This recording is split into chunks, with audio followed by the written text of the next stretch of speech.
Carolina ain't going anywhere. Right. Dawn on Sunday night said, yeah, I think we're going to hit the portal. And about 48 hours later, maybe less than that, the number one player in the portal, the number one scorer in the country, Ta'Niya Latson from Florida State, chose to become a Gamecock. And Raven Johnson said, I don't think I'm done with rings either. I think I'd like to come back and maybe win a few more of these things, SEC titles and hopefully a national championship. That is you mentioned the portal and NIL and all that. That is significant. I thought they were missing a consistent dynamic shooter. That is not the case anymore. They got one.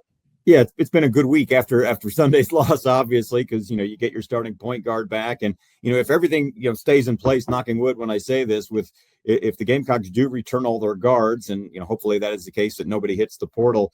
I mean, when you think about what you got, obviously with Ta'Niya Latson, who was the nation's leading scorer. Now, don't expect her to do everything she did at Florida State, because at Florida State she was taking about 20 shots per game.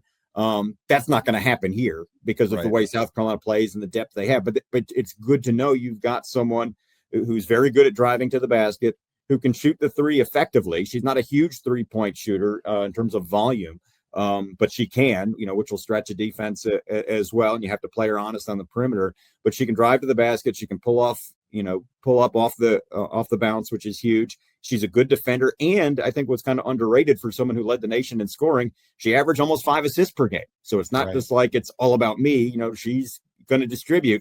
I was speaking with Debbie Antonelli earlier this week just to bend her ear a little bit. Hey, tell me a little about, because you've seen her play more than I have, because I'm always paying attention to SEC stuff during the year, and she said what I had heard, that she's an unselfish player despite the gaudy numbers, and that she is a team player, and one that could fit in very well. And with what the Gamecocks haven't come back, again, you've got Raven coming back. You've got Maddie McDaniel, who I really like, who is a backup point guard this year, but should still see a lot of time next year. She's going to be fantastic. Of course, you got Mylasia Fulwiley. What she can do, a very dynamic player. And then you got Tessa Johnson, another shooter who's added to her game as well. So you've got a very good backcourt, which is exciting, where you could have two waves, regardless of who's starters. You could really interchange most of them. You could start one group of three and then start another group, the next game, and there wouldn't be much fall off. But they're all going to get the same amount of minutes, most likely. And if they keep that in mind, it's a very formidable backcourt for the Gamecocks. Now, if they can just get some additional help in the post, you still got Joyce Edwards coming back. You got Chloe Kitts coming back in terms of folks that have put up numbers. And whenever you get Ashlyn Watkins back, who will be an X factor, coming off the torn ACL, if you get her back, who knows when? I'm hoping. This is just me, not anything I've heard. I would hope that you get her back by SEC play, if not sooner, to make a big impact there. So I would think, if there's NIL money to go around, they're still looking for another experienced post. They do have another post in Adele Tack, who didn't play a lot this year, and they signed 2 freshman guard wing players as well that were McDonald's All-Americans. But if you can find another experienced post, South Carolina is going to have a very dangerous and deep lineup, and that's been the key over the years, is the depth. That's exactly. I was about to ask you, what are they missing? It sounds like they're going to still look for somebody in the post if they can, and I think you have to. That's no disrespect to Ashlyn. You got to maintain who you are, as we have already talked about. So, the difference too, because they can't all start. I don't. I mean, unless you can get a rule change somewhere where they can find a way to start, 7 or 8, probably 10 of them.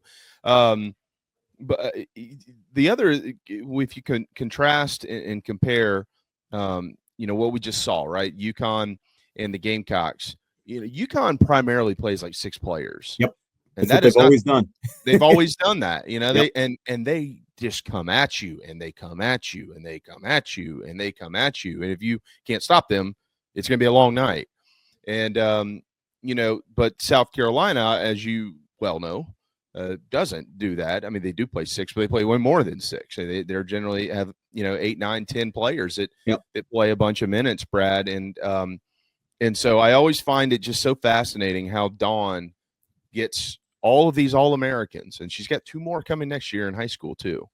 How she gets all of them